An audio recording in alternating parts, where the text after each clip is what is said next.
Kaya nga po, tinatanong ko kasi nandito po yung issue natin Kanina ko pa pinakikinggan yung mga legal treatises ninyo pero this issue should be resolved. What is the legal definition insofar as international law is concerned sa term na to commence? And insofar as international law is concerned, what do we mean by criminal investigations? And when does a criminal investigation start? With international law.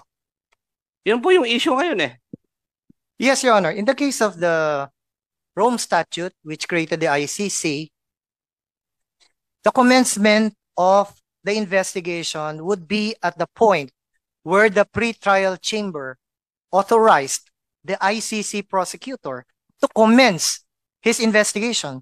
That is exactly what the two judges of the appeals chamber said. In fact, the prosecutor filed a request for the commencement of his investigation. He made that request to the pretrial chamber in March of 2021. So the pretrial chamber authorized the commencement of the investigation in September of 2021. I heard that from you, Your Honor. So that is my answer. I also listened to my good friend, the Honorable Colmenares. And I'm speaking as an investigator, Your Honor. A criminal investigation starts the moment a complainant files a complaint against somebody. Kaya, tama yung sabi po ninyo, Kong Colmenares. Kanya-kanyang interpretasyon ito. Because look at the rules of procedure. Dito po sa rules of procedure ng Rome Statute, wala akong makita na that will state kung kailan nagsisimula yung criminal investigation stated in Article 127. Yun po yung ko. Thank you, Mr. Chair. Mr. Chair, if I may just clarify doon. Mr. Chair, just to clarify kung short lang, okay. Mr. Chair. Kasi I agree with the Solgen, exercise of jurisdiction. Especially yung last part na sinabi nyo, and which were commenced prior to the date on which the withdrawal became effective. Kaya nga po sinasabi ko, yun nga pong na-commence ay nangyari po noong 2021.